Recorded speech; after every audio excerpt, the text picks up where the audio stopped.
Hello and welcome to Erin and Me. I'm Brendan, or Shoddy, but that's not what's important here. What's important here is my guest. Hello, Erin. Hi, You have brought a topic for us. What is that? I have. It's the sitcom Frasier.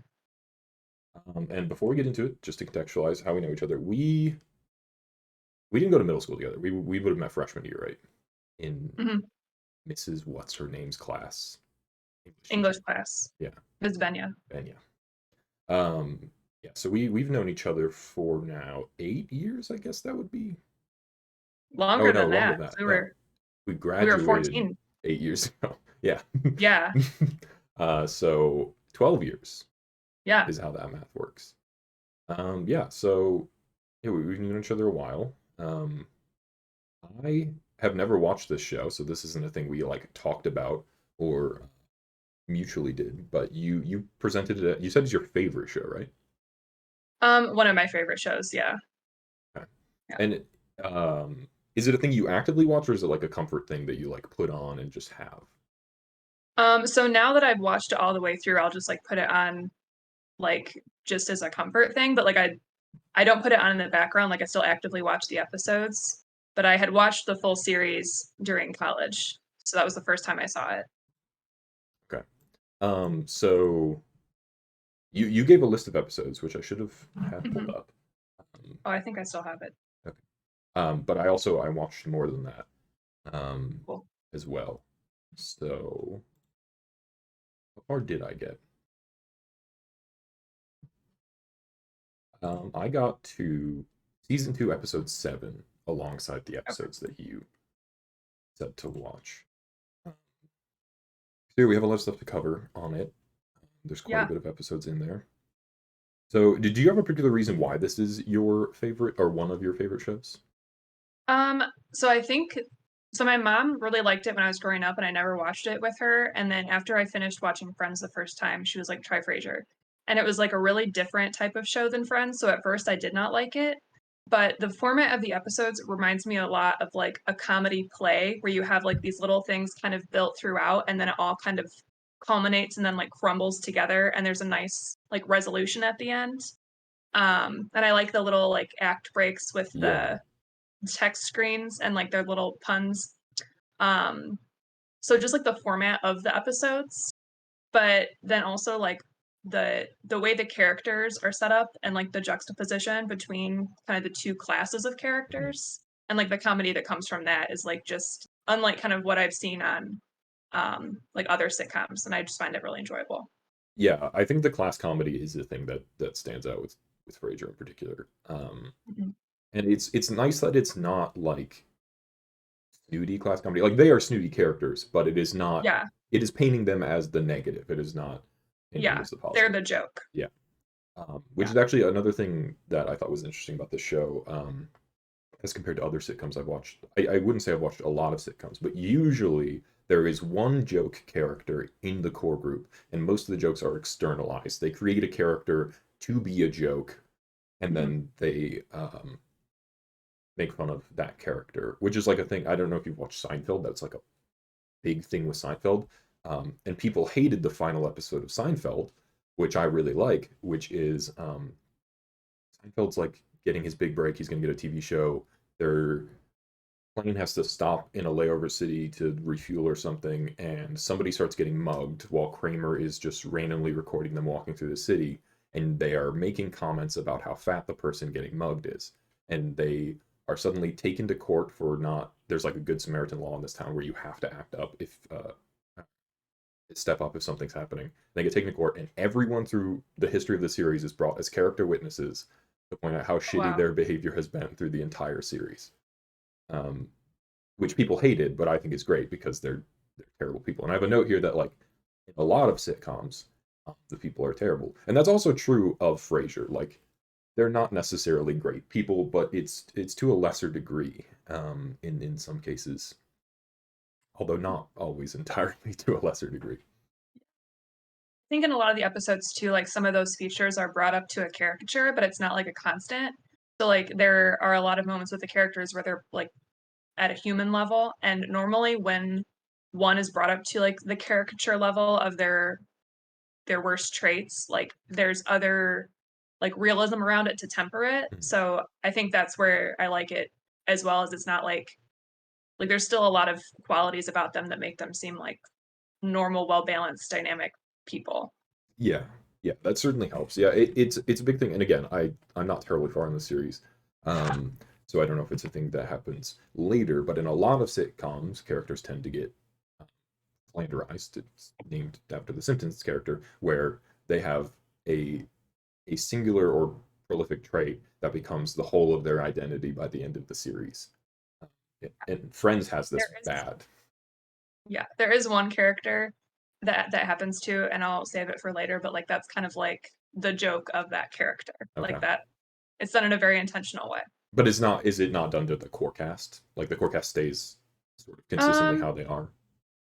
I would say for yeah, and I think that's kind of where the longevity of the show, like it doesn't really get to a point where I start to dislike it or it starts to fall apart like a lot of long running sitcoms do. There is one like relationship that gets a little bit what's the word? Like idealized or kind of stale in my opinion, but um I think for the most part the characters like retain with a little bit of growth like their state that they're in at the beginning. Okay. Yeah, because yeah, that's it's definitely a thing with Friends. Like Joey in particular just becomes like this nothing buffoon by the end of the series. Friends might be the only genuine sitcom I've watched the entirety of. Oh, I Mhm. watched How I Met Your Mother as well. Just I never watched that one. it's not worth it. It's fun in some Yeah. ways, but the ending is horrendous. Like the whole last season just is a big middle finger to like everything they've developed, and it's like, oh, why? Why did I Oh, well, do that's this? not good. Yeah. Yeah. Um, I guess on the note of sitcoms, did you watch Cheers at all? I didn't. My mom watched that one as well, and I've seen like some episodes just in passing, but not enough to like know much of the characters. Like I know the setup of the show, and I can recognize like when they're on Frasier because there's a couple episodes where they call back to Cheers and they come onto the show, but that's about it. Okay. Yeah, I haven't watched it either, and I'm curious how much of Frasier's character, because I don't even know how much of a regular Kelsey Grammer was on Cheers. I assume he was at Mhm. least semi-regular, if not regular. Yeah.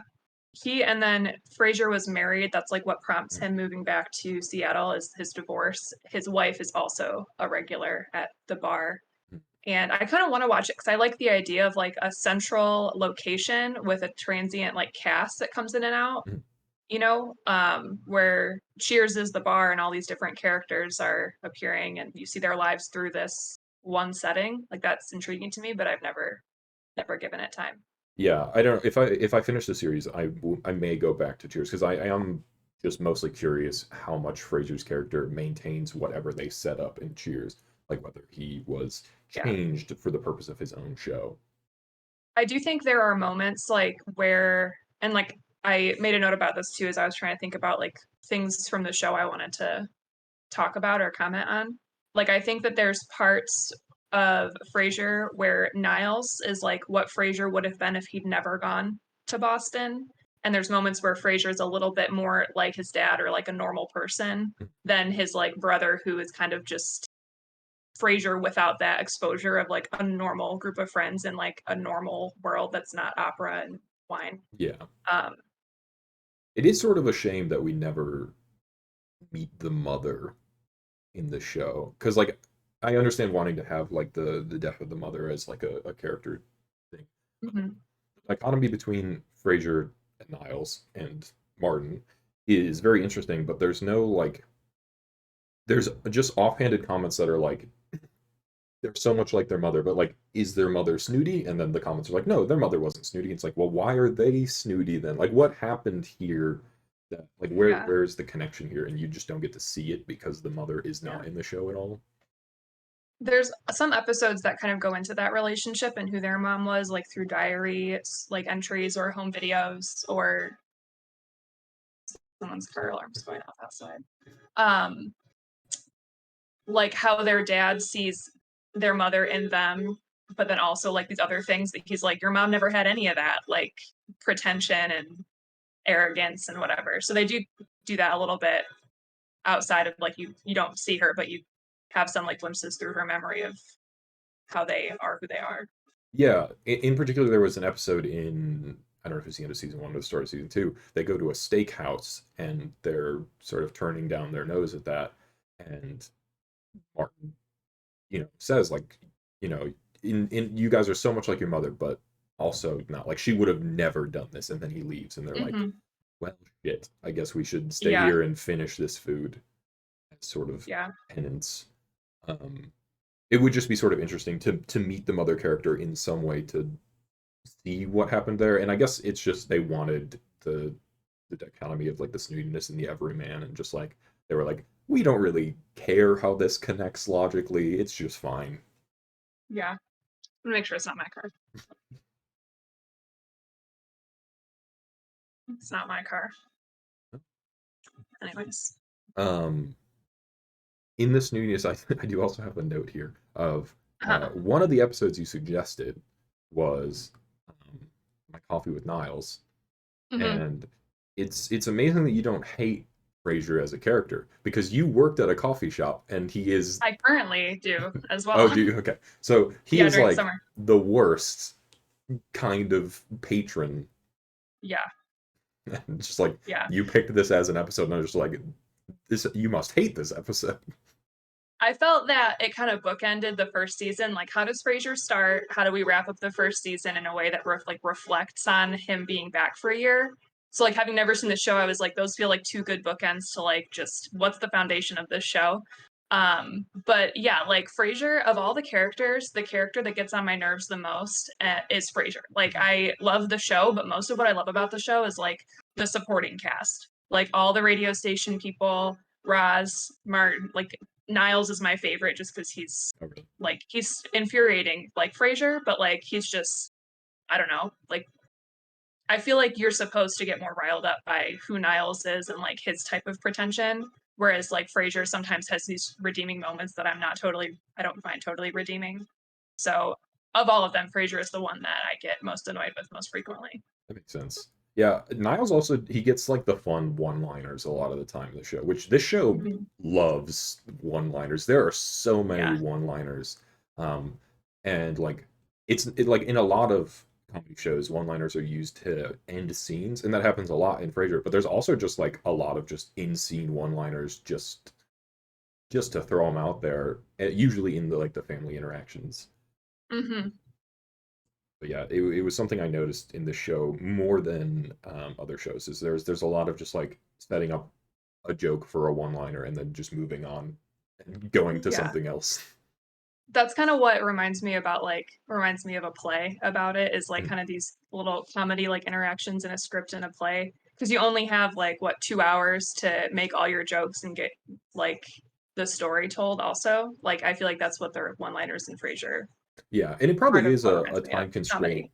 It's probably a time constraint thing in this case too, because this is in the earlier days of syndicated television, so episodes are Hmm. 22 minutes, and most things did not budge from that 22 minutes.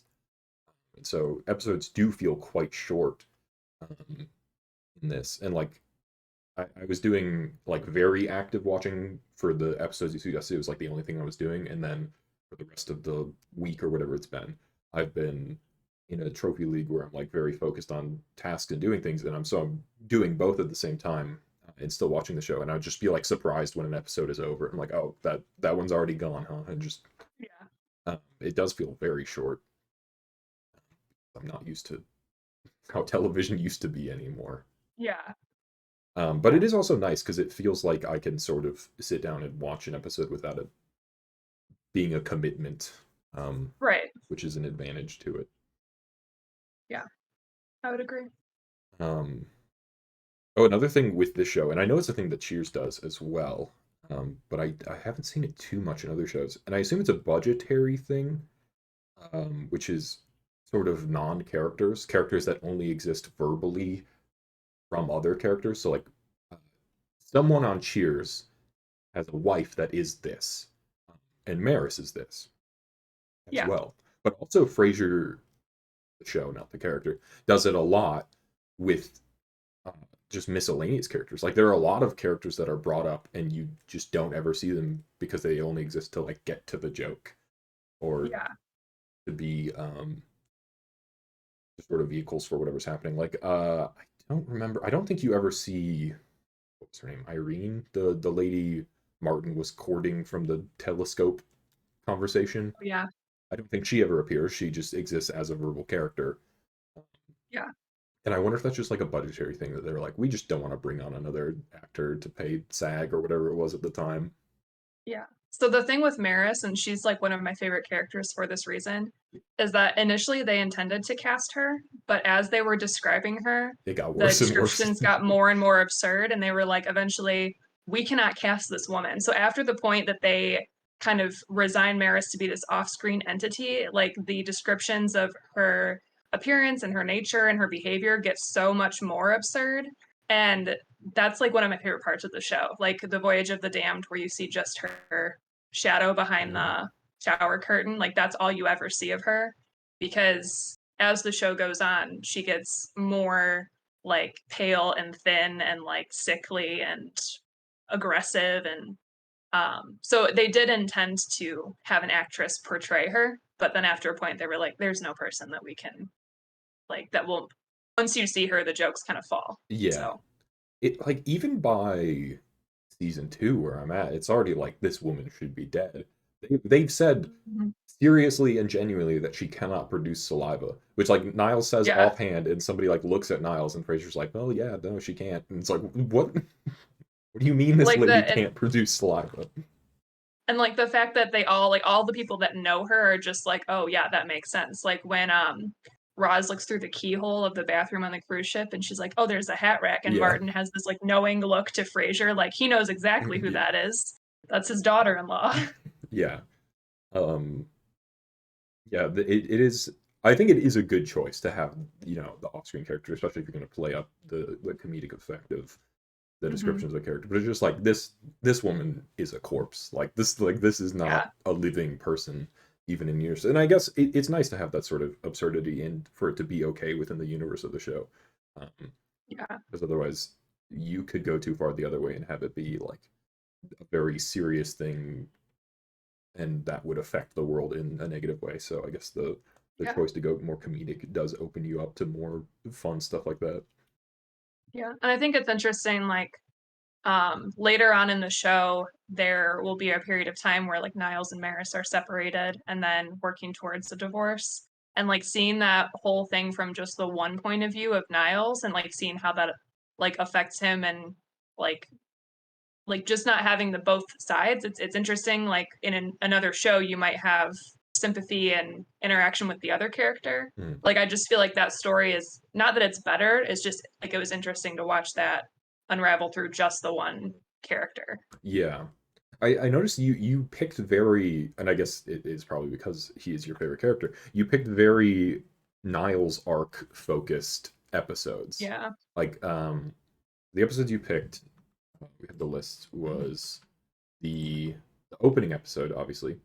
Um, we already mentioned Coffee with Niles, which is the end episode of season one, and it is Frasier confronts Niles with the question, "Are you in love with Daphne?" Which also that's happening very early in the series, like end of season one, for that to not pay off until clearly at least season five, because Voyage of the Damned is On for a long time. yeah, Voyage of the Damned is four or five, and he's still Yeah. with Maris, Yeah. or they're separated or whatever. Which is it's I think that's probably a negative thing that gets called out so early but goes on so long. Like there's a lot of will they won't they in sitcoms, but once it gets called out, you usually have to do something about it. Yeah. And for the show to just kind of be like, well, yeah, he is, but yeah, and then just sort of move on. Yeah. I kind of like that it's drawn out for so long because I feel like had they done what like is normally the progression where it's like here's the seed planted and then it's going to come to fruition in the next 2 to 5 episodes or at least by the end of the season, like I feel like the long form of like his just obsession with and devotion to this girl who has totally like no interest, no idea, just completely aloof. Like the fact that it goes on forever is unexpected, and like I think to me that's what makes it like fun or like funny is that you expect it to be resolved pretty quickly. And I feel like when it does finally get resolved, that's where like I lose interest in kind of their like Their dynamic. storyline or dynamic. Like it's not like it's bad and I don't care about it, but it's just like I really enjoyed the one-sided kind of nature of their relationship. That is a problem a lot of shows have with love interest. Particularly, you see this in serialized shows, which are sort of like the brother or sister to sitcoms, I would say, where um, like serialized detective shows or crime shows and stuff like that have this really bad. Like Bones is a very prolific example of this, where there's a lot of will they won't they for however many seasons, and they get together and people are just kind of like, I don't care anymore. This sort of Yeah. took it out of it for me. Um, Yeah. so I think that's a common enough thing. It is interesting that even though it's the back burner relationship, like it's not the foremost, the main character, it still loses that.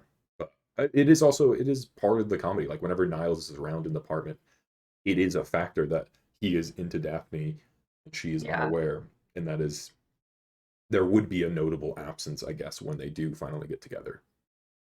Yeah. And like it's not like it was timed fine, I feel like for the series, like had it gone on way longer through the end, it wouldn't have been good or appropriate either. But just like seeing them without that element of like the dynamic they've had the whole show long, like with that being gone, it was just like hard to adjust to, like as a viewer. And like there are parts of their storyline that are really fun once they're together, but um it's just different. And I liked the payoff of the earlier form of their relationship. Yeah, I'm trying to think of because I mentioned it being the off camera, the off character romance. I'm trying to think Hmm. of how common that actually is in shows. Because like Friends doesn't have a main character really. Like the whole group is Hmm. supposed to be the main character, so that doesn't really count. But I guess in How I Met Your Mother, like ostensibly Ted is the main character. So Lily and Marshall's relationship is that sort of Yeah. side character thing. So I guess it's not terribly uncommon. I feel like in Friends, Ross and Rachel are kind of like the two that start the show and the two that end the show, while they're not like the main characters. Like I feel like their arc is the one that Yeah. like the show follows um more than the others. Yeah, so I guess Chandler and Monica is the side romance thing. Yeah. And like do you watch New Girl? Have you seen that? I've, I think I've seen that's the Zoe Deschanel one, right? I've Yeah. seen clips of it. I've never watched the show. Yeah. I feel like the relationship of the not main character of Zoe Deschanel is a better or like more compelling relationship than the main one in that show as well. Yeah, people weren't into when she and Bunny Boy got together, right? Yeah. I don't remember because I didn't watch it like as it was on, but I feel like it just happened too soon. And like then it's like, okay, now what are we working towards? Yeah. Like it kind of just, and then they had to have the breakup and then rebuild and, just kind of recycle the same. Which Friends did the Um, exact same thing. Like yeah, Rachel and Ross happens quite early, and they're like, shit.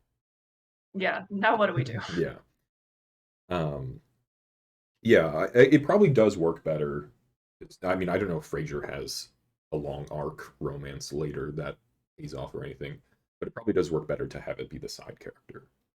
Yeah. Frasier, I don't like I said, of all the characters, he's the one that I get the most annoyed with most frequently. Like I do find him really pretentious and obnoxious in a lot of ways. And I don't know how he gets as many dates as he does, Yeah. especially like with his season one hair. It's Oh, just I have that. I have a note here. awful. Frasier's hair Yeah. is bad. Terrible. Yeah. And Yeah, he's getting dates with beautiful women all the time. yeah, yeah, yeah. Kelsey Grammer is not an unattractive man, but like the hair is bad in Yeah. season one, and it's not much better in season two. It does get better later. Yeah. But season one is probably the worst. Yeah, um, yeah. It's Frasier doesn't end up with Roz, does he? There's like a moment where they have this like like toward the end, so like there are some moments in like the later part of the series where you're like, oh, I wish you just hadn't touched that and just like left that alone. But like it doesn't get like bad as a show, but like that's one of the things they kind of flirt with that idea, and I hate it because I love Roz. She's one of my favorite characters to watch, and I love her like arc and like just everything that she represents as like this sex positive working woman Mhm. who eventually is like a single mother by choice, like she's just a powerhouse, and then to put her with the male lead or even like pretend that's going to be an idea, I was like, oh, that's just frustrating to watch. Even not, I mean, the independence of her notwithstanding, they just wouldn't work as a relationship. Like they are No. coworkers who are friends and they get after each other. They would not operate as a relationship in a No. healthy way at all, just from their And like interactions. she keeps him in check, and I feel like that's a necessary part of their friendship, but that would not translate into a relationship in a way that makes any sense. Yeah. Yeah. That's not even a thing I noted down. I was just thinking about it because I was like, I could see them trying to go for that Mhm. later.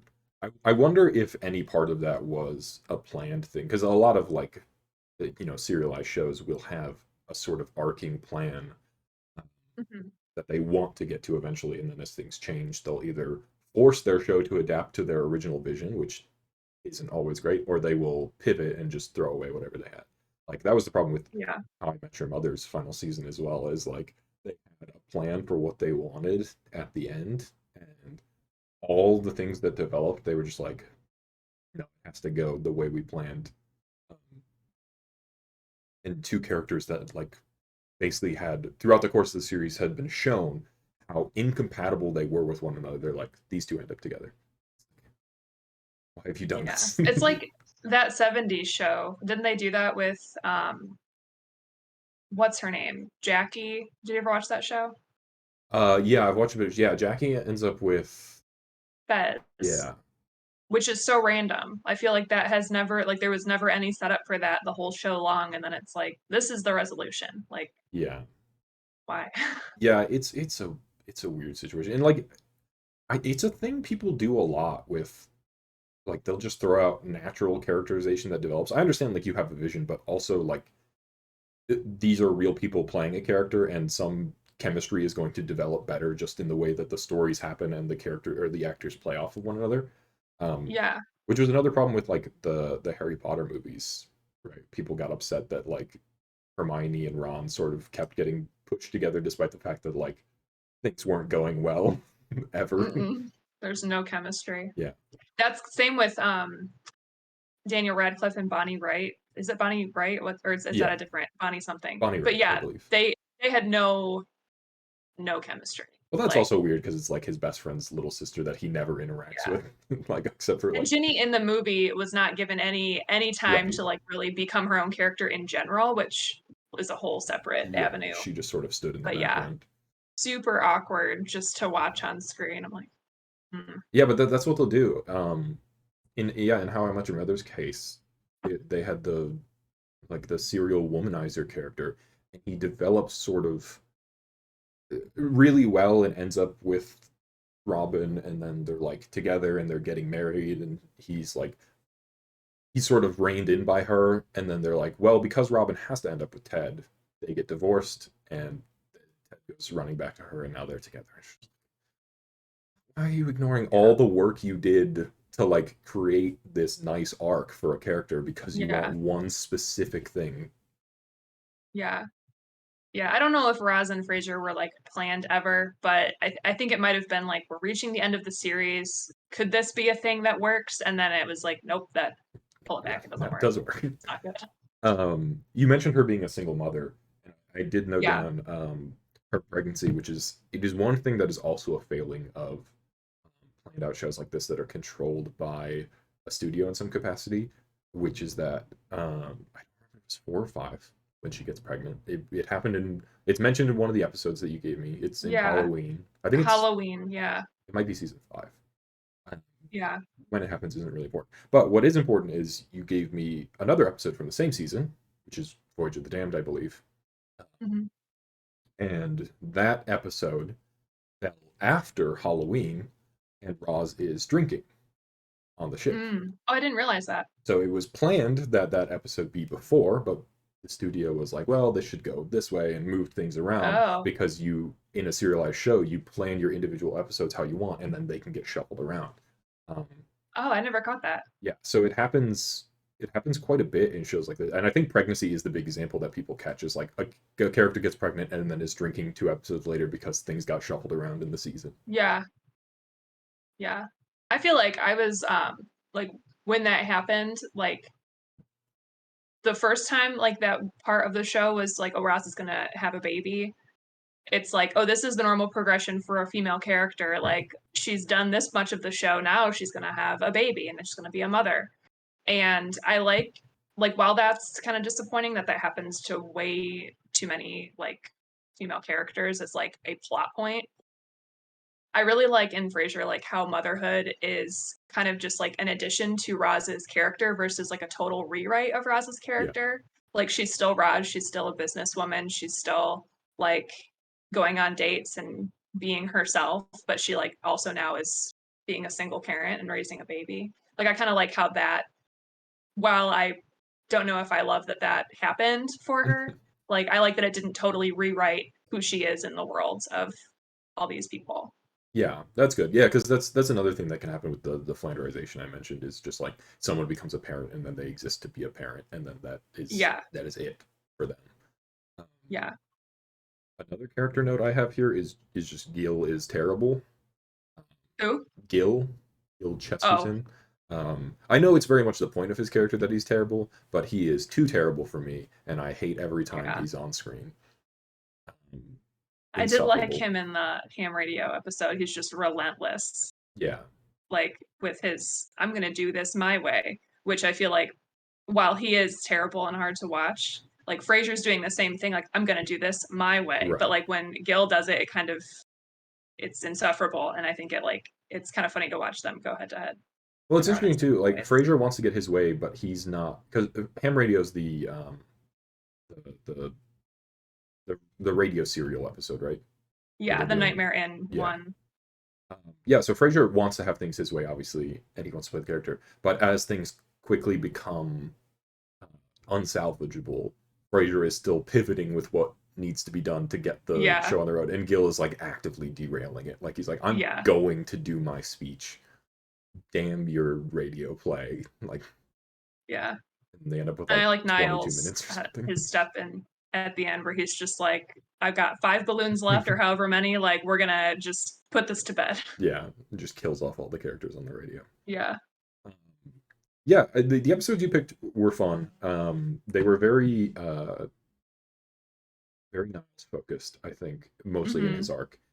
Do you have a favorite episode? Like, is your favorite episode within the ones you picked, or is your favorite episode outside of those? Um, it so there's a lot that, like, when I rewatch it, I'm like, "Oh, I forgot all about this episode," that I feel like one of my favorites might be within that, but, like, when I go to do a rewatch of something that I know I'm going to, like and laugh at, I feel like, the Nightmare in one is one of them, Hmm. and let me pull up my list. The ski lodge one is not one that like I would call like one of my favorites, but whenever it's like I'm on the Frasier subreddit, which is just one of the most wholesome, like there's never any problems or drama. It's just Frasier. But like that's one that people cite as one of their favorites is the ski lodge episode. Hmm. I'm trying to think. Yeah, I Yes. feel like if I were to rewatch it, my favorite would like jump out at me, and I would be like, "Oh, that's the one." But of the ones I sent you are the ones that like on a rewatch, like I'll just go to because they're the ones that come to mind first. Yeah. The ski lodge is very much it's sort of the titular idea of a sitcom, which is the situational comedy. Like Yeah, everyone is playing off each other with their misunderstandings, um, and yeah, it is very much it is the sort of iconic situational comedy sort of thing. Um, yeah. I don't know. I would be hard pressed to say what my favorite is. I really liked the Flower Child. It was very Oh, all of the jokes at Niles' expense of how awful he is at taking care of this bag of flour was enjoyable. Um, yeah. I also may have just been tired. I watched that one at like 3 or 4 a.m. So I don't know. But There is one where Niles is like fence. Have you seen the one where he's fencing with in his living room? I forget like what. It's during one of Niles and Maris's like the beginning of the end of their relationship. Um, that one is a good one, and yeah, I feel like a lot of my favorites have Niles as like kind of the main. There is another one where there's a misunderstanding about um, like Marty is under the impression that Niles is trying to like do away with him. And so all of the setups of the scenes and the jokes like reinforce that idea for Marty, but like as the audience, like you see the outside that like sets it up. And so I forget what that one is called as well, but that's a good one. where Marty's convinced his son's trying to murder him. Yeah, I haven't gotten to that one either. Um, Martin's another interesting character because he's almost like diametrically opposed to himself. Uh, he's very cold with his sons, like not unloving to them, but he's just kind of like Yeah. they're just kind of dicks to each other, and he's not very Mhm. emotionally forward with them. Um, but he's also a very sentimental character. Like he's sentimental about everything except his children. Like Yeah.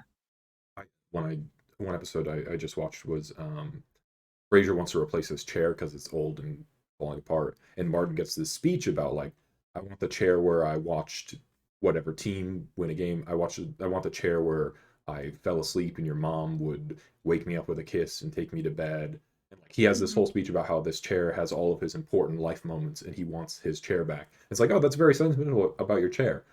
Why aren't you sentimental about your children ever? I feel like part of it is like it's alluded to that when they were young, like he was on call a lot, or because he was or a cop, like he was always at work. So I feel like he just never bonded with them, and then they're also super different from him. And so like with the like absence of him in their life growing up, and the fact that his sons like don't naturally like have in common with him the things he would want them to, like I think that's part of like what Frasier is like they're forming this relationship in a new way, like as adults, like with the two grown sons and then their retired dad. Because I don't think they ever really did have a foundation for a relationship. Whereas like he did with his wife, of course. And then like with Eddie, the dog, he's with Yeah. Daphne all the time. Like, and that's a new like caretaker in his life. So like they have a more organic, like less baggagey new relationship. But like I think that's part of like what I like about the show is that they really don't have a lot in common or to work with in the beginning, but then like as the show goes on they have more that they like the three of them like have more callbacks together and more of a balance and like unified approach to life, not like in a way that does away with that kind of like juxtaposition and like the comedy that comes from that, but like it does get more tender I think as they grow together. Yeah, that makes sense. And it does allow for some nice moments that have happened. Like it might be the last episode I watched or second last episode I watched. Duke's is getting torn down, Oh and yeah. there's a nice moment where Martin and Fraser are sitting outside of it, and he's like, you know, oh, if I'd spent less time here when you were kids, maybe we wouldn't have such problems with bonding now. And they just sort of sit and enjoy a drink, which also, again, just excluding Niles, which is like I guess you're halfway there, but like you do have another son that you have the same problem with, and you could have maybe bridged the gap a little bit there too. Yeah. Well, I guess maybe you wouldn't call up your son at 2 a.m. or 1 a.m. or whatever who lives far away to be like, hey, we're gonna go grab a drink at this bar that's getting torn down. I also think that like Marty and Frasier, like Frasier's more of a halfway point for Marty Yeah. because he did like have his neighborhood bar and he can dress down and he can have like friendships with like Roz and works with Bulldog and all of them. Whereas like Niles is totally separate from much of the show. Mhm. Like there's a portion of the show where Niles has to move into like a studio apartment and kind of go through that like transformation. Not that he ever really transforms, but he has to live outside of his really fancy apartment and with the opera and the wine club and the heiress that he's married to. But like for a good portion of the show, like he's totally on a different planet than Marty. I also so one thing I don't understand is so they are these sort of snooty high class characters, and Hmm. it is pitched that they've always been this way. Like even when they were kids, like there's a lot of talks about like their childhood and how they acted this way. Is it mentioned what their mother did, or was she wealthy in some way? Like how did they become high She's class? she's like she was an academic, like a researcher, I believe, because there's an episode where you find out like where they got their names from, and it goes into like how I'm pretty sure she had two lab mice that were named that or something to that effect. I'm not remembering it 100% correctly, but she had like a different um position than like Marty did, who Marty's on the streets, he's a cop, Mhm. he's goes to the bar. And I think she did have a more like academic and classy kind of job. But yeah, I don't know how they became the way they became. Like I Yeah, was I kind guess the of question is like, did they grow up wealthy? Like, was she? was she well off at her job, or was it just like she sort of Yeah, I don't instilled the know. ideals in them? Because it's very much a point that Niles married money, which sort of Yes. implies that they weren't very wealthy as No. Yeah, kids. and Marty mentions how expensive it was to put two boys through medical school because they're both Yeah. psychiatrists. And yeah, I don't think they had money. I think it more was like a like aspiration to a high class, like because they went to public school. I'm pretty Mm. sure, like because there's some episodes where it points out how different they were, like at the lunch table and Yeah, they did go to public whatever. schools. Yeah, they So mentioned school bullies and stuff like that, and yeah, yeah.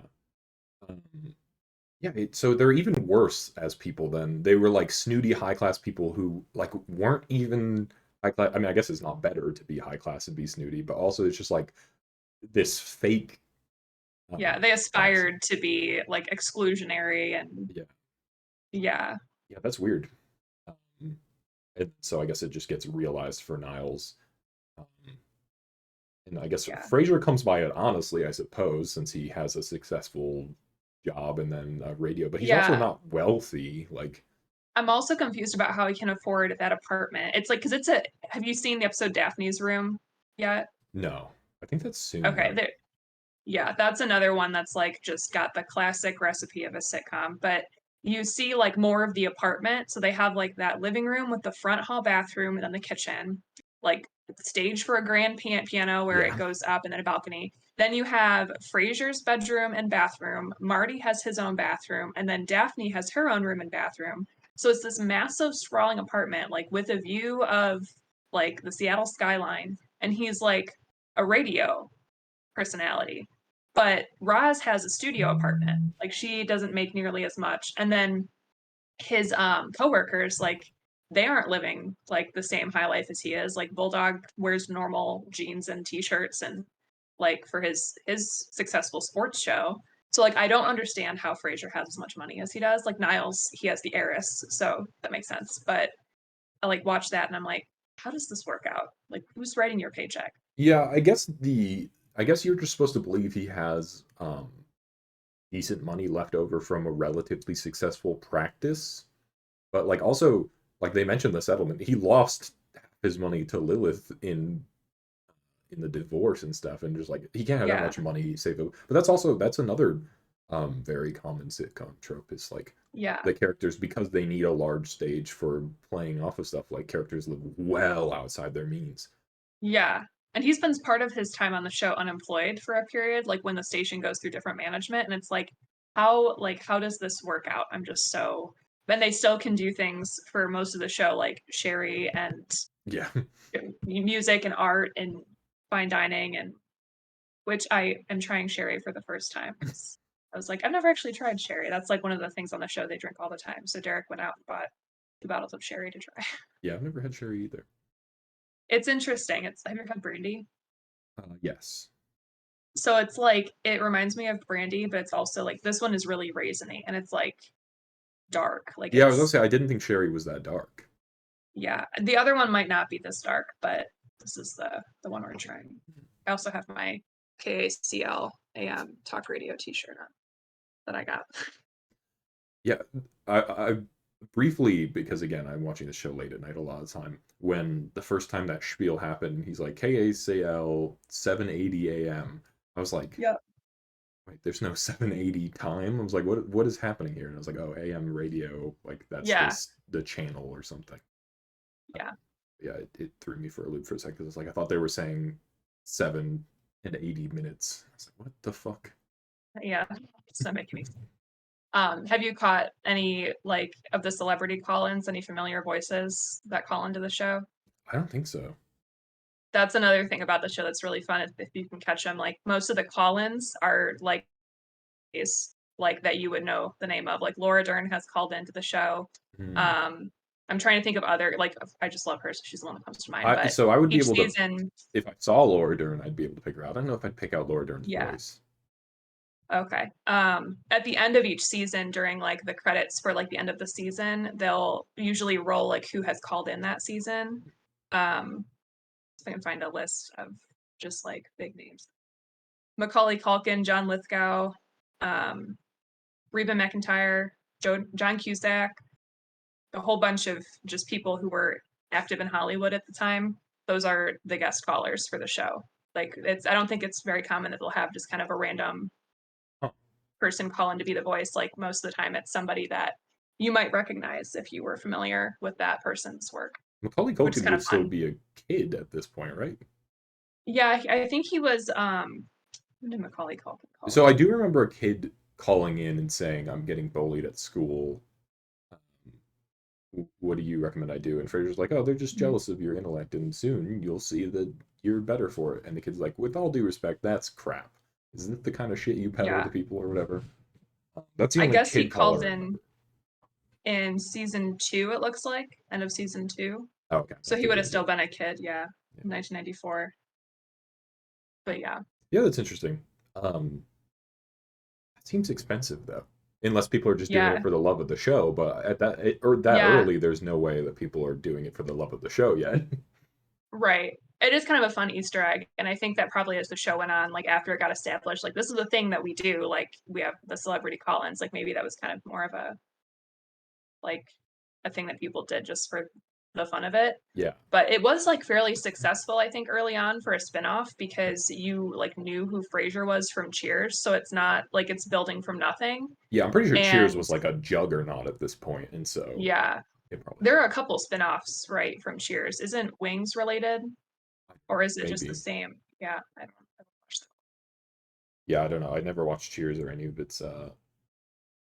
Yeah, its ensuing shows, but yeah, it is interesting because this is, I would say, culturally now, this is probably more of a touchstone than Cheers is. Like, yeah, Cheers was probably more popular in its heyday comparatively, but this is the one that's, stood the test of time compared to Cheers. Like, nobody yeah. talks about watching Cheers, but I hear people watching Frasier.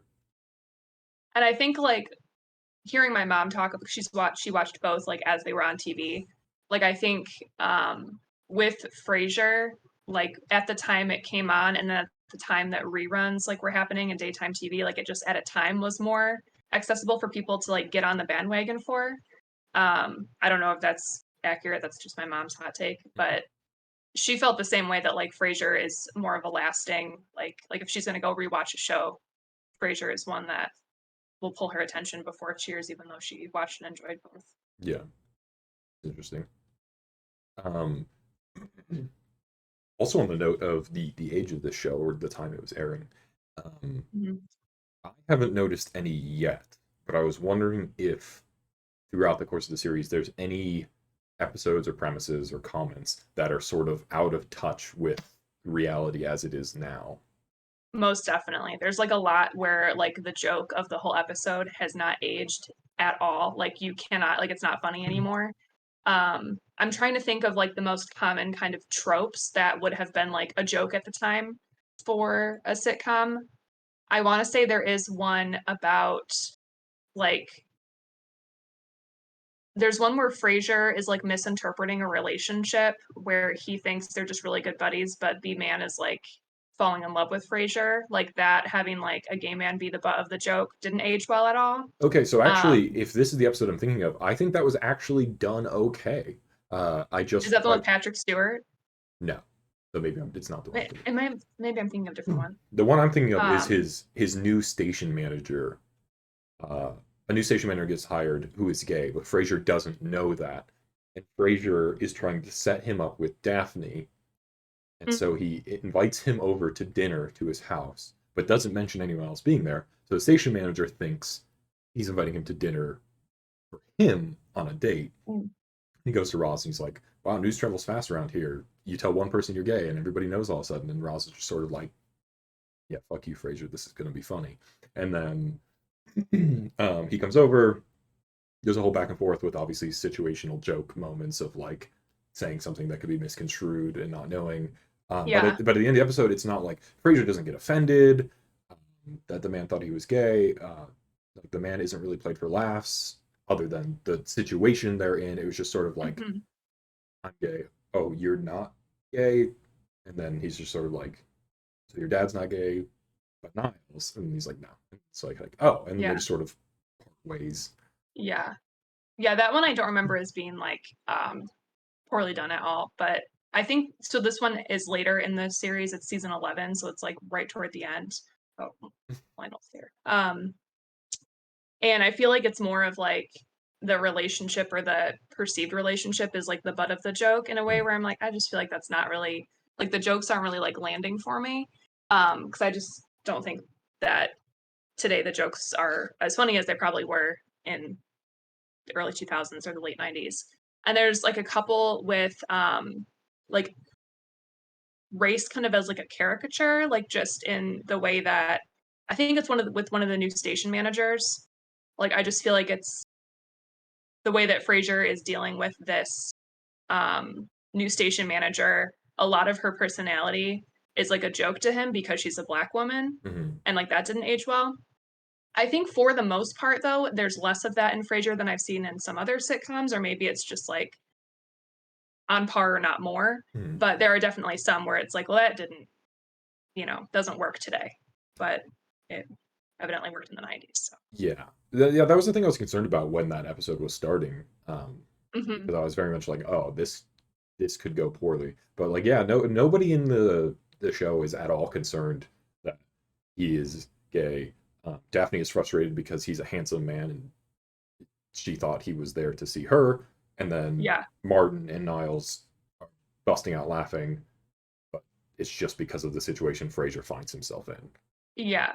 I think for most of the show, the reason like it doesn't have maybe as many that I'm like are coming to mind is like because Frasier is usually the butt of the joke. Yeah. Like a lot of the times things blow up, it's because of who Frasier is and the way he conducts himself, more so than the other people around him.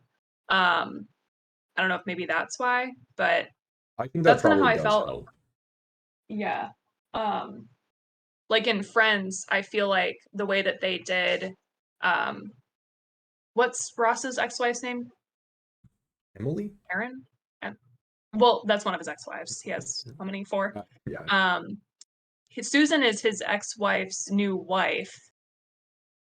I can't remember. Uh, Anyways, like didn't their he also marry relationship. like two Emilys or two people with the same name? Do you marry two Rachels? No, he married Emily, but he said Rachel at the wedding. Oh, okay. He said, "I take you, Rachel, to Emily."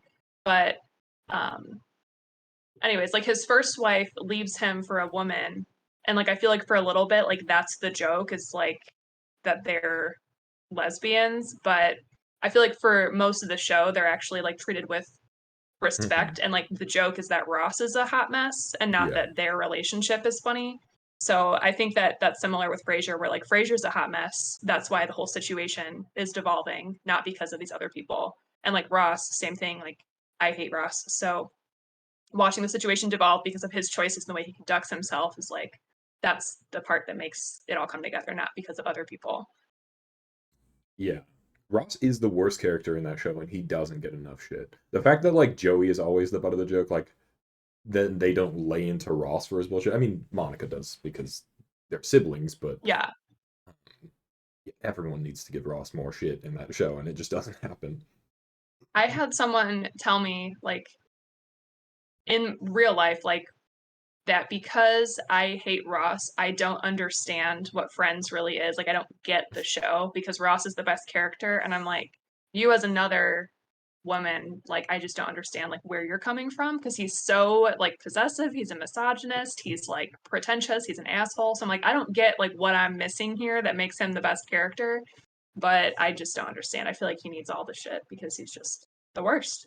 Yeah, a lot of sitcoms have the problem where this friend group is so insular that like the character flaws that they write in to create flawed characters because that's a thing you need to do. Um, Hmm.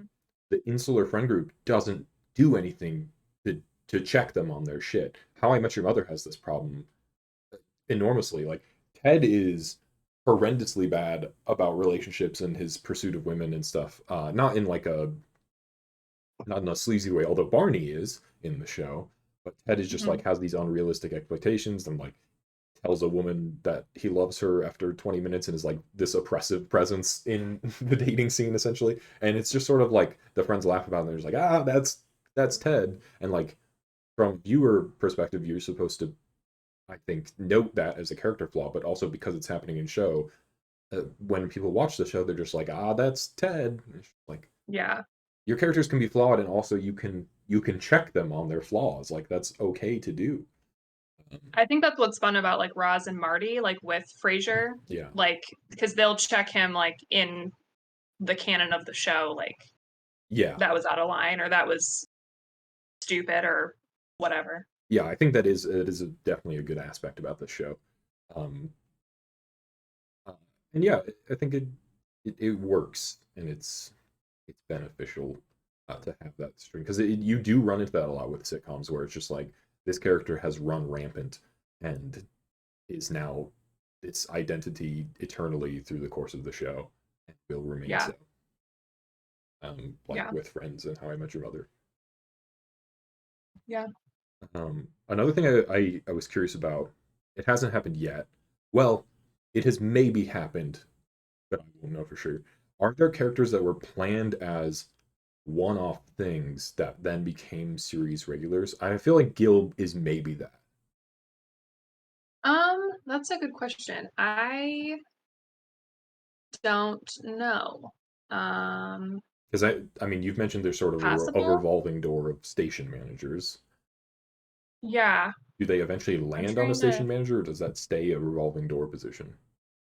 They do eventually, like, that becomes less of a plot point is that the station managers are changing and changing things. But I think for the most part, like the reason the station managers change is to like shake up like the station and like the way that Frasier's show is and is he going to be making this much money or how does he have to run the show and just kind of brings variety to that part of like his life and the life in the show.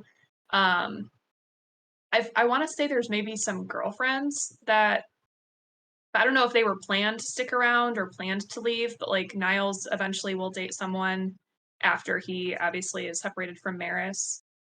Marty has a girlfriend or two that are on the show for a while. Um, but yeah, I don't know like as far as what the intention behind the characters were. Did you ever watch? This is like related, but doesn't sound like it. Did you ever watch The Magicians on Sci-Fi? Yeah, Okay, so you know Josh yeah. Hoberman? That's Frasier's son, Frederick, the actor. Oh, really? Yeah, Okay. so I don't know if like they intended for him to have as much screen time as he ended up getting like later in the show because he's not there a lot, but he comes back for like periodically. Yeah, I didn't know if I'd Um, ever seen him. I haven't seen him yet in the show.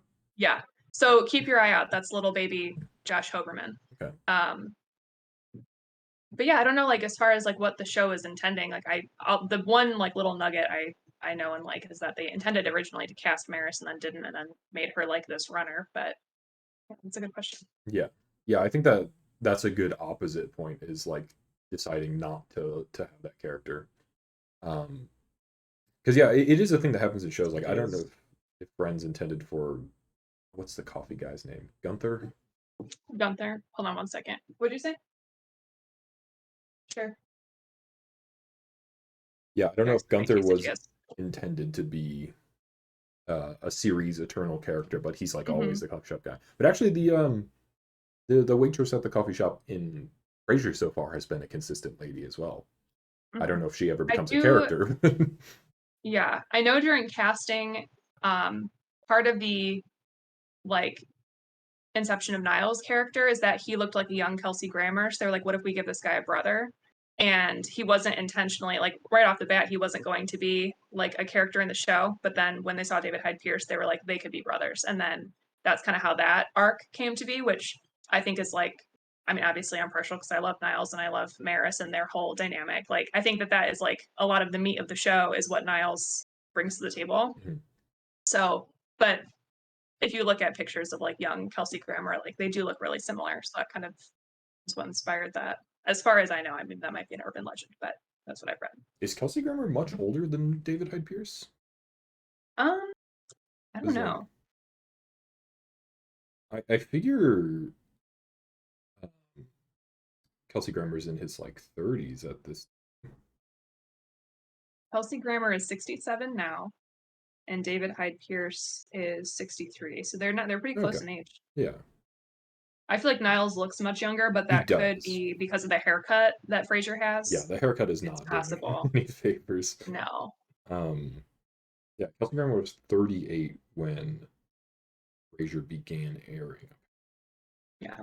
Um, so yeah, Yeah, that's interesting. I wonder why it would be such a sticking point that they're like, he needs to look like young Kelsey Grammer if they are so close in age. Surely you would want someone who looks like relatively similar to him now if they're supposed to be Yeah. similarly aged brothers.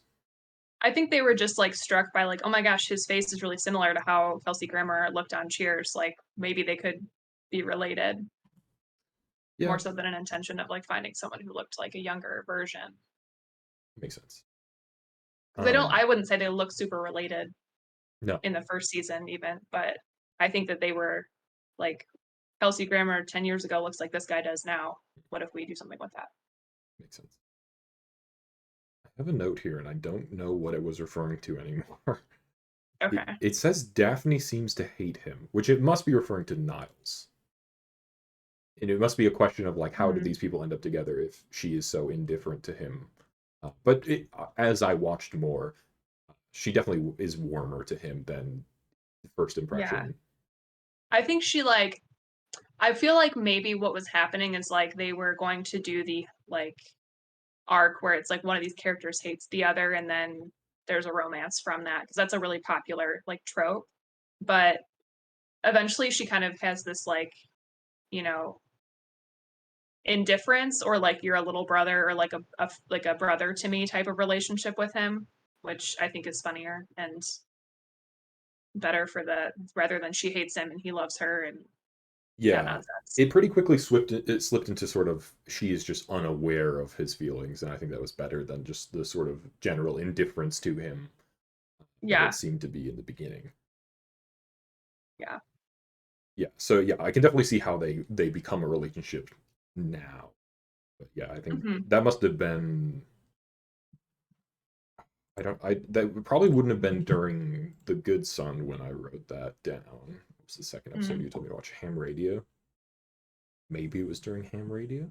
Yeah. I definitely didn't send you those episodes in an order that makes logical Yeah, sense. I should have looked them up beforehand. I just watched them in order, and then I was like, "Oh, I'm going back to season 2 Yeah. from 4 I or was 5." just like, "What, episodes do I like?" And then I just typed them down as they came to my brain. Yeah.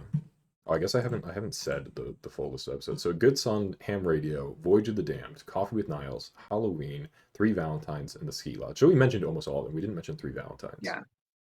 Three Valentines is one that I really just love the, like, pairing of the characters and, like, that whole silent vignette of is vignette the correct word? I don't know if it is, where Niles is, like, just doing all physical comedy Hmm. and, like, no verbal comedy as his pants are catching on fire and then he's fainting at the sight of blood and then couch catches on fire, like, I just love that scene. I think it's really well done. Yeah. Yeah, Three Valentines was fun. Three Valentines is probably my least favorite of these episodes on the list. Mm, I think all the other ones are stronger episodes, but it wasn't like a bad episode. It's just the other ones had more yeah, going for them than Three Valentines did. yeah. I think the honestly, the main thing I like about that episode is that scene with Niles, like, Yeah. that's kind of what sticks in my mind, more so than, like, Daphne and Marty at dinner doing the whole, like, old married couple thing. Mhm. Yeah. Yeah, that yeah.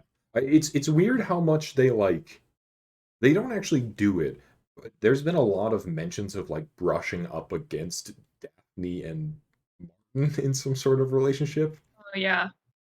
Um, I'm also, like yeah, they do kind of have this dynamic that feels like a married couple, Hmm. like, in the show, sometimes that's, like, more prominent than other times, but I'm also really confused just in general, like, what her role is in their life because she's technically a licensed physical therapist from, like, a temp agency of Yeah. some sort. But she lives with them and then sometimes is, like, a housekeeper and sometimes makes them dinner and sometimes is, like, his just general caretaker and, like but then she'll mention doing exercises that it's like, "Oh, yeah, she's a physical therapist," but, like, who is she to them? So I And, like, why does she believe live with she them? was hired to be both caretaker and physical therapist. I believe was the pitch in the first episode or the second or whatever episode it was. I think that's what it was. But Okay. then it quickly became, yeah, she's just the apartment maid. Like she does Like, everything. live Like in feminine yeah, presence. Yeah. definitely outside of her hired purview, but it became what her character is for whatever Yeah. reason. After a time, like, you stop questioning it, but then there's some times where I'm like, "Why is she like, what is she doing here? Like, why?" This young woman I mean, like, it's, I guess, better to have that room for free than pay rent in Seattle, but it's just like so confusing to me when I take a step Yeah. back. Well, it's even like it's played for jokes sometimes too. Um, even this early in the series where I am, she's already everything in the house is under her purview now. Because like, um, Frasier's remarking on something, and he's like, "Well, you should know I see you as a total equal."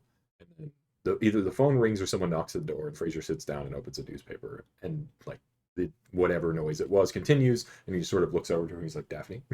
Just like, why is Yeah. that her job? This is your apartment. Yeah. They are not calling Yeah. or knocking for her.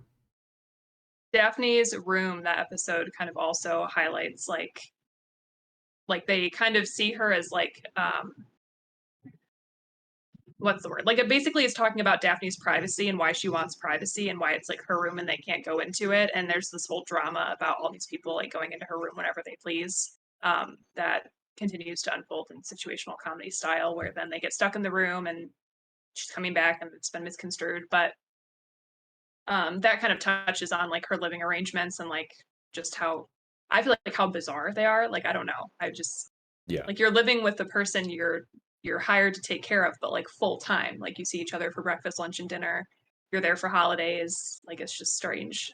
Well, so the point was to. Oh no, no, he was trying to hire a part-time caretaker.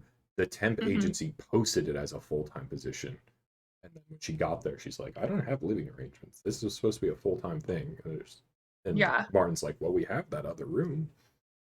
yeah. I don't. I feel like they don't totally know what they wanted to do with her character. Right off the bat, because there's that whole like little bit psychic thing that then kind of doesn't come up as much later on. Like she gets a little bit more like I feel like she, the actress, makes Daphne what the character will eventually be, a little bit more tempered and less kind of goofy. I feel like she really didn't fit right away, like in Yeah. just her style and her presence and who she would be comedically and like how she would be with Niles and how she fits into everyone else's the arrangement. Because like Roz works with Frasier, everyone else at the station, you have Niles and his wife, like that all makes sense. And then Daphne's kind of just like inserted in the Mhm. beginning. Yeah. Also, the little bit psychic thing is weird because it's initially pinched or pitched as a she's eccentric, right? But Yeah. even already where I am, she is full on actually psychic in the canon of the show.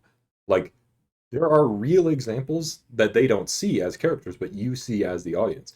Yeah. Eddie went missing because they took him to get neutered, and Martin or somebody says the word bath or something, and Eddie runs out the door, and then they're looking for him, and Daphne, they're all standing in the apartment together. Daphne's like, "But this is strange. I'm seeing him staring at Dr. Crane's face," and they're all standing there like, "Fuck!" And Eddie, it cuts to Eddie sitting on a bench looking at Yeah. a sign for Frasier's show, and it's like, Yeah. yeah, she just full on actually has psychic abilities that are not recognized within the show. Yeah, but then that also doesn't really like take hold and go many places, like more than a little like Easter egg here and there, or like kind of a nod to oh she's really psychic. Like it's just kind of a weird like not totally developed feature of her character. And I think that makes Like sense. when It it would it happens. would probably be weird if they did fully lean into it and make Yeah, her a psychic character within the canon of the show. I think that yeah, would feel out of place because I think you only get away with that in this is going to be a weird sentence, but like actual comedy sitcom shows. Like this is a sitcom, but it is not a comedy show, right? It is hmm more drama, character focused with comedy happening. But something like 30 Rock, throughout the course mm, of its run, had a lot of references to the fact that a character, I think his name is Kenneth, might be immortal, and it culminates in at the end of the show. He actually is immortal. He's been working at the station since his inception, or since its inception. He does not age. He has a list of all the people he's met from ages past and all that. And I think it cuts to like the far flung future, and he's still working at some semblance of what the station is. And it's like yeah, you can get away with weird stuff like that in a comedy focused sitcom, but in something like this, it's yeah, probably a little out of place. yeah, yeah. That makes sense. Um, we mentioned flanderization earlier, and you said you wanted to circle back to it, what the character was. Oh, yeah, that was just about like Maris, how like she is Mm, just like the mention of how she initially was supposed to be cast, but then becomes completely like just fully in description this absurd kind of like caricature of a person yeah, in a way that like that's the comedy of it. Like she's the punchline because of who she is.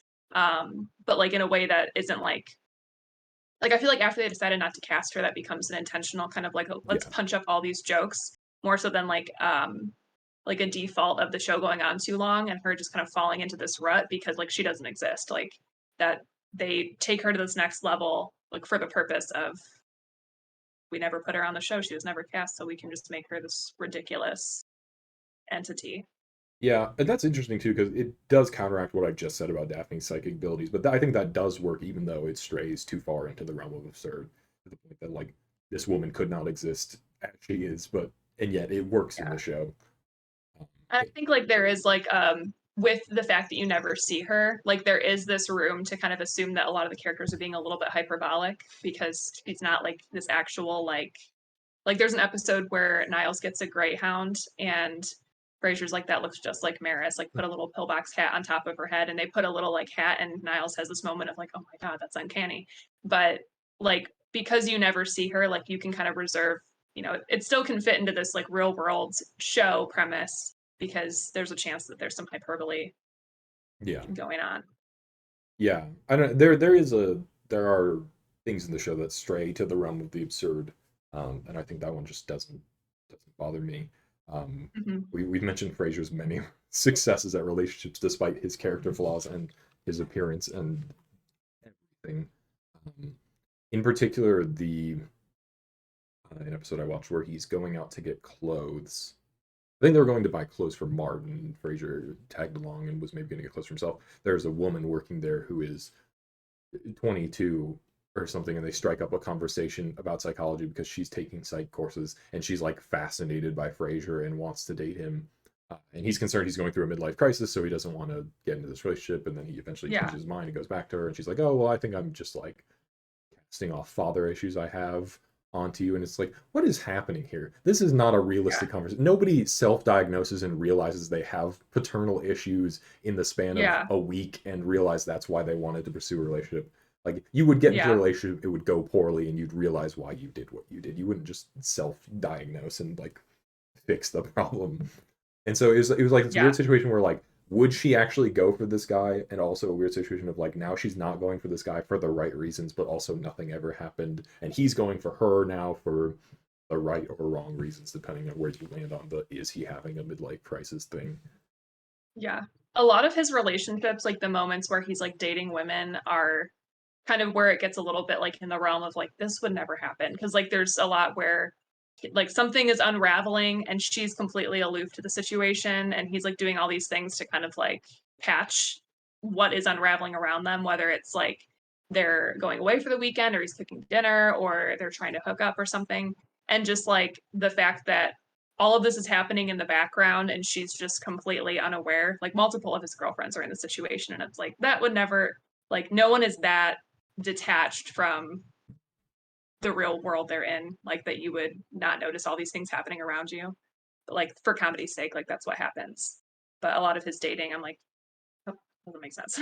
Yeah, I think it's also a problem of like they want to have it both ways with him.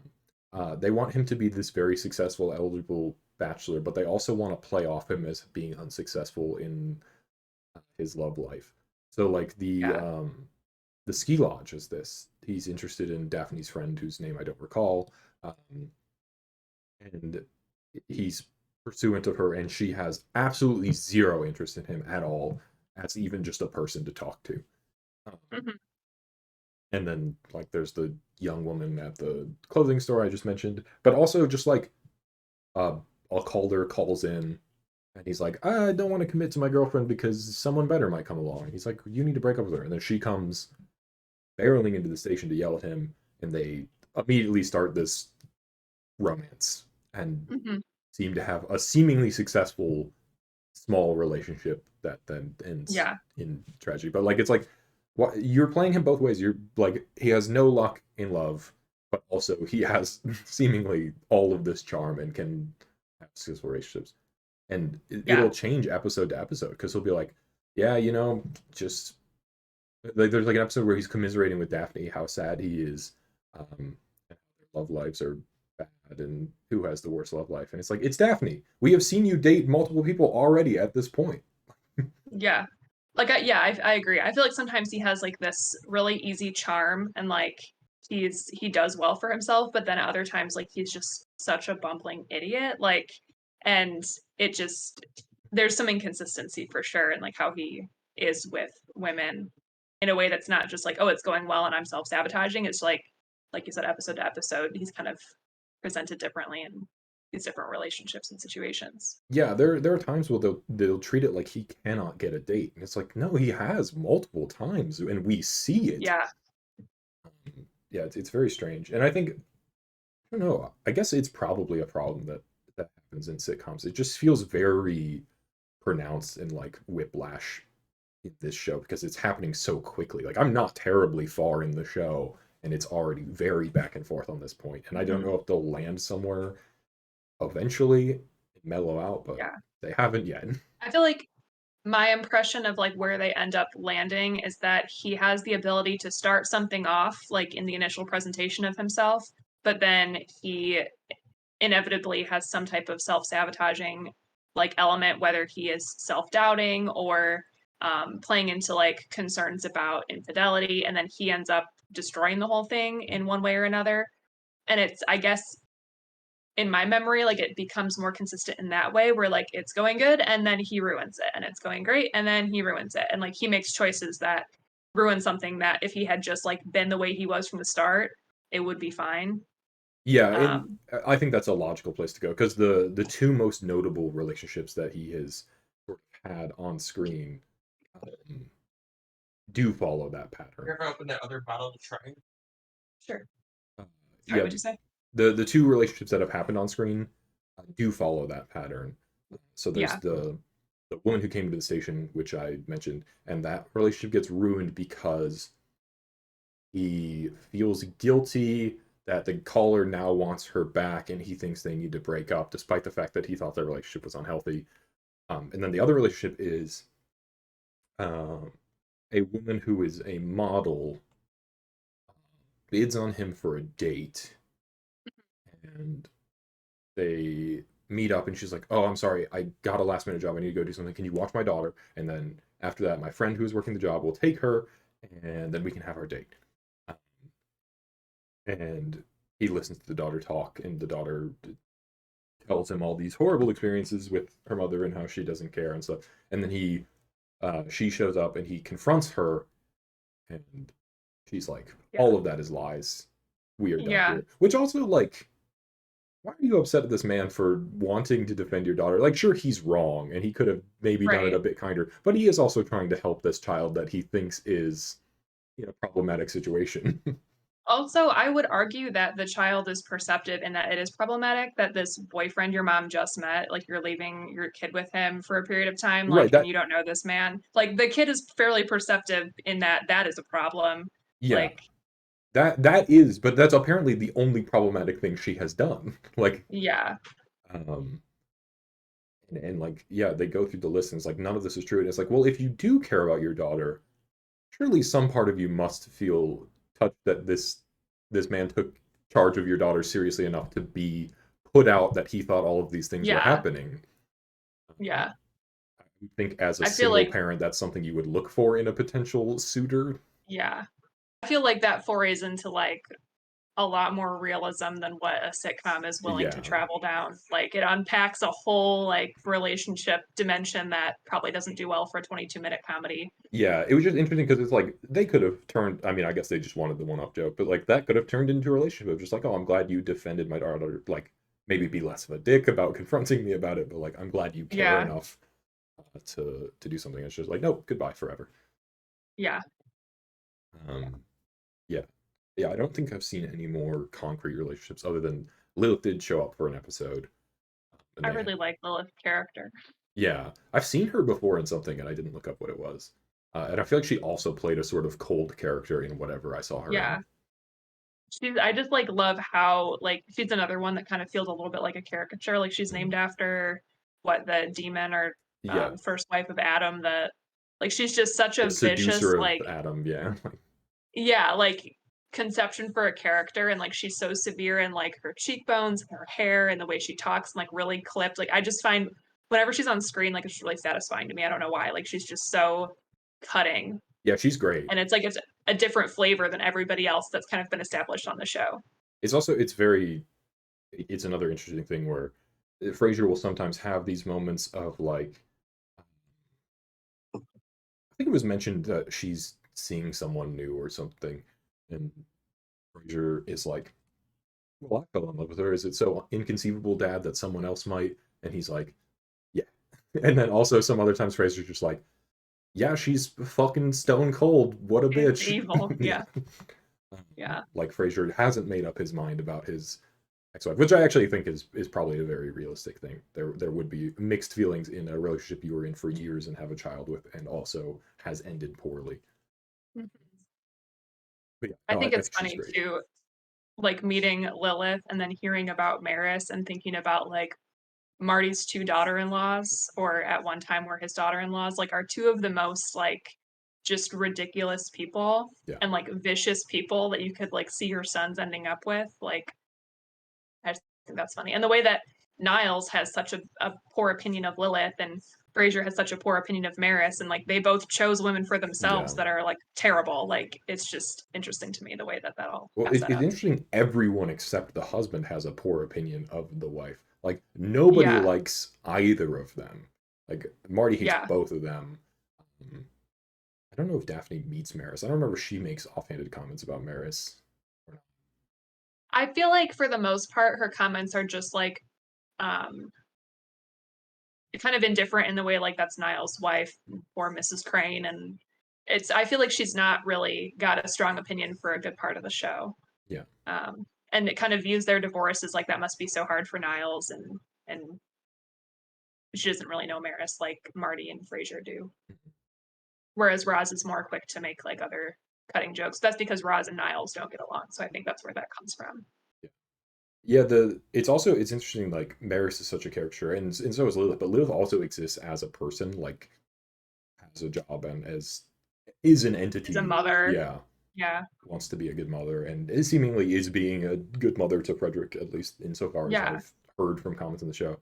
But like yeah, Maris just goes the complete other way of just like does not exist in any capacity other than to be a joke per episode or whatever, yeah.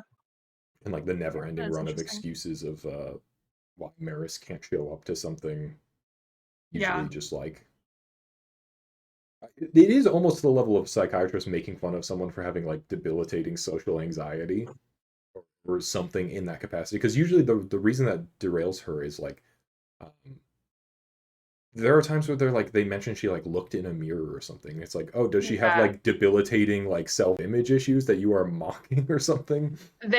They do mention a lot, like, several things that are, like, severe mental illness, like, the weight she keeps her body at and how much she goes through to, like, make herself look younger and how easily, like, derailed she is by people's comments about her, like, socially, like but I think that the reason they feel that it's okay or that they get away with it is because she's also, like, such an outrightly awful and, like, poisonous person Mhm. that they feel like, "Oh, well, we can not I'm not saying that that's okay or makes sense, but I Indeed. think that's where they balance these, like, really cutting jokes about her, inability to function in the world and, like, the things that she does to other people. Yeah, it's just peculiar because like they're psychiatrists and they're like ruthless about this woman's like Well, they also will make jokes and comments. I don't know if you caught it, that I'm sure there's several in the first season where Niles will, like, make a little one-liner joke about his groups that he leads, yes. like yeah, like, that feels kind of, like, aloof and offhand, but I feel like there's some intentional humor on his part there. Um, It does when give he the also has, impression like that Niles is maybe a terrible psychiatrist.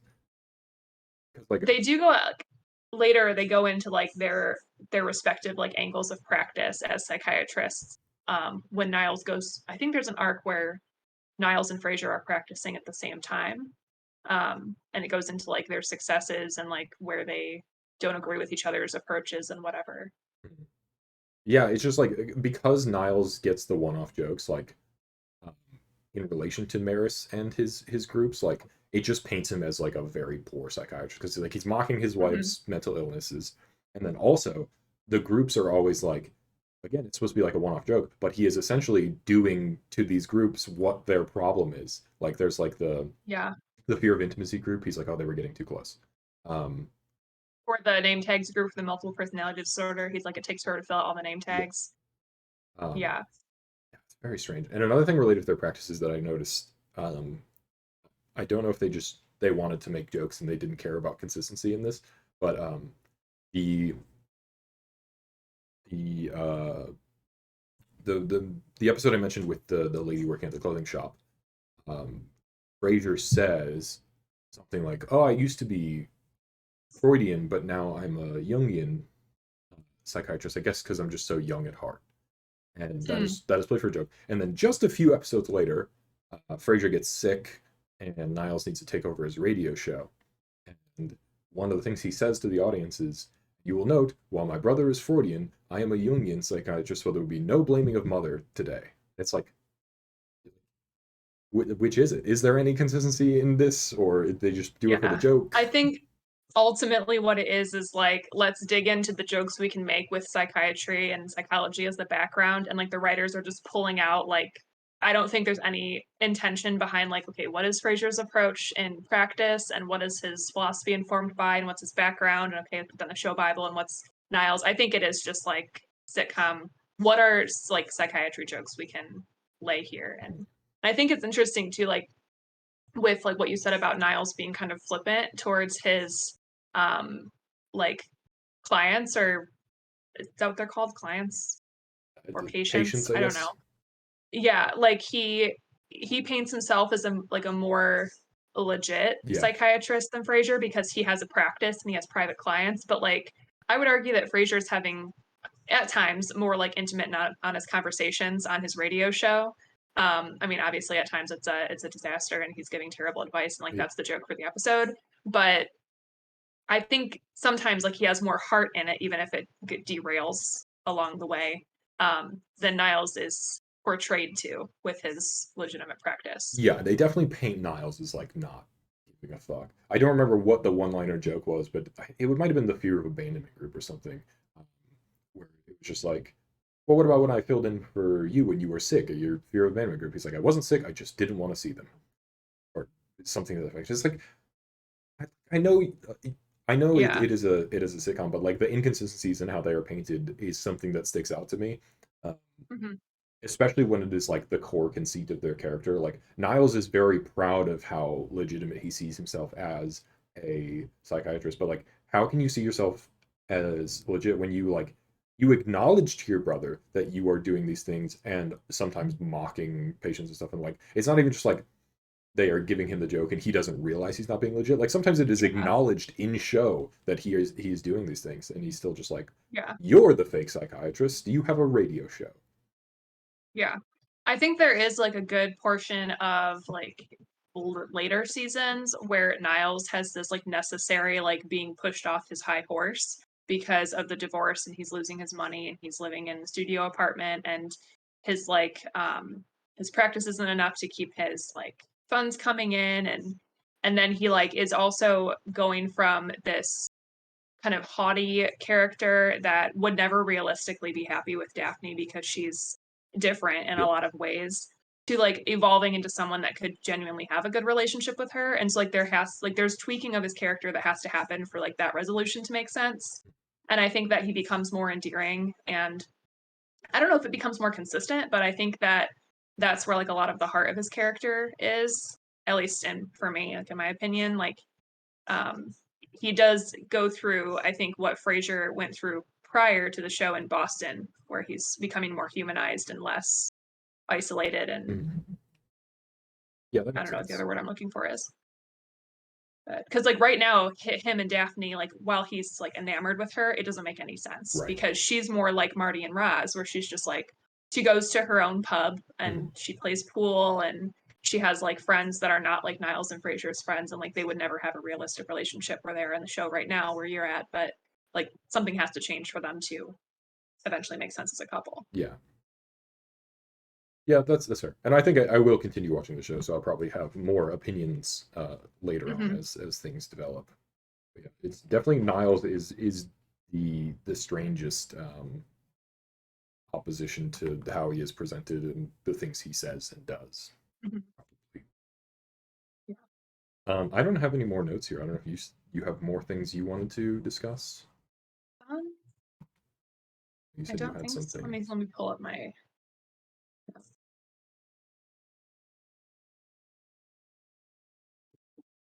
Yeah, I don't think so.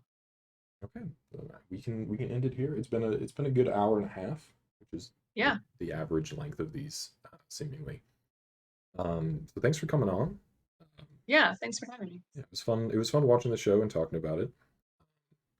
This is set up in such a way that so long as people did not hate the experience, they can always come on again later after some period of time with a different topic, um, whatever the case may be. I'm also glad you picked this topic because everyone seems to pick something specifically related to either their career or like their main hobby. Like they feel they need to have some level of expertise in the thing. And now I can point to this thing and be like, we can just talk about a TV show and that's okay. Like it doesn't have to be Yeah, so specific. Which is the thing I try to tell people. I'm like, if you watched a movie last night and you want to just rant about it, we can do that. I will watch the movie or not watch the movie if you think that yeah, would be better. yeah. I did think about talking about teaching just because, like, that's something that's all consuming in my life. But then I was like, okay, it's all consuming. So I don't want to, like, I'm Yeah. trying to, like, very intentionally, like, remove that from just my go to conversation because it is like, especially with school starting again, like, it does take up every part of me. So I was like, I need to not talk about anything related to teaching or children or science class or, Yeah. You also pitched pseudoscience as a possibility, yes, which would have also been fine. yeah. That I feel like that one I can speak a lot about without foraying into education, which like that's a really fun topic, but it Yeah, steers clear of if you want to teaching. do it again sometime and do pseudoscience, we can absolutely do that. Cool. Yeah, I don't have a hard set rule for how long to wait before people come back on again. I usually just kind of give it a small berth and then I'll circle back to people who are like, I think it's been long enough if you want to come on again and you have another topic. So I'll Yeah, probably reach out to you again at some point. sounds good. Yeah, thanks for doing this. And to anybody listening or watching, or the case may be, thanks and see you next time.